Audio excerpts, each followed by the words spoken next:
அஸ்ஸலாமு அலைக்கும் வணக்கம் வெல்கம் டு தாவத் ரெசிபி.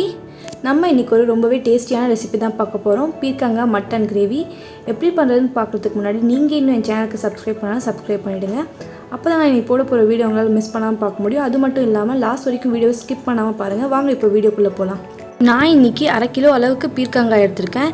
இந்த பீர்க்கங்காவை தோல் எடுத்துகிட்டு சின்ன சின்ன பீஸாக கட் பண்ணிக்கோங்க. குக்கரில் 3 டேபிள் ஸ்பூன் அளவுக்கு எண்ணெய் ஊற்றிக்கோங்க.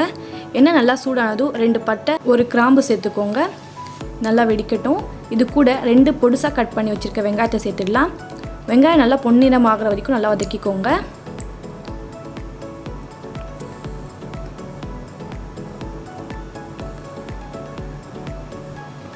$250 கிராம் மட்டன் சேர்த்துக்கோங்க.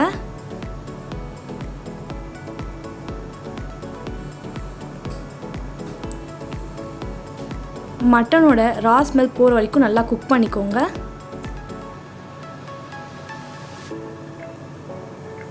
இப்போ நம்ம 1 டேபிள் ஸ்பூன் அளவுக்கு இஞ்சி பூண்டு பேஸ்ட் சேர்த்துடலாம். இஞ்சி பூண்டு பேஸ்ட்டோட பச்சை வாசனை போகிற வரைக்கும் நல்லா வதக்கிக்கோங்க. இது கூட ஒரு பிஞ்ச் அளவு கரம் மசாலா, 1 டேபிள் ஸ்பூன் மஞ்சள் தூள், 3 டேபிள் ஸ்பூன் அளவுக்கு மிளகாத்தூள் சேர்த்துக்கோங்க. 1 டேபிள் ஸ்பூன் மல்லித்தூள், தேவையான அளவு உப்பு சேர்த்துக்கோங்க. இது எல்லாமே சேர்த்து நல்லா மிக்ஸ் பண்ணி விடுங்க.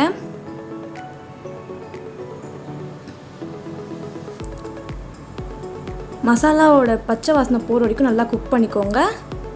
இது கூட தக்காளியை பொடிசாக கட் பண்ணி வச்சுருக்கேன், அதையும் சேர்த்துடலாம். நல்லா மிக்ஸ் பண்ணி விடுங்க.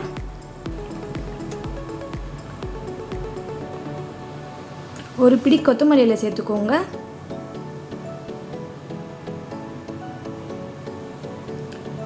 அரை டம்ளர் அளவுக்கு தண்ணி ஊற்றிக்கோங்க.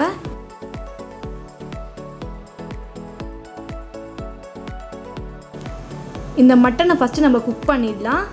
ஒரு 3 விசில் விட்டு நல்லா குக் பண்ணிக்கோங்க மட்டனை.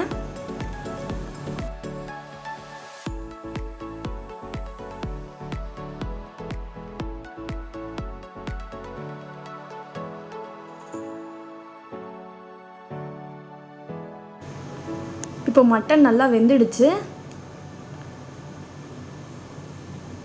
இது கூட நம்ம கட் பண்ணி வச்சுருக்க பீர்க்கங்காயை சேர்த்துடலாம்.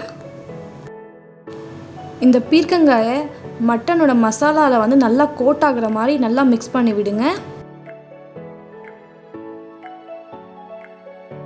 இப்போ அரை டம்ளர் அளவுக்கு தண்ணி ஊற்றிக்கலாம்.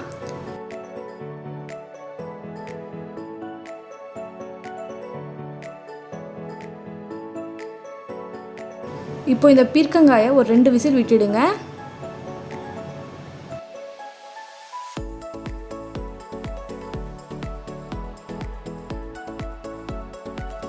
ரொம்பவே சுவையான பீர்க்கங்காய் மட்டன் கிரேவி ரெடி ஆயிடுச்சு.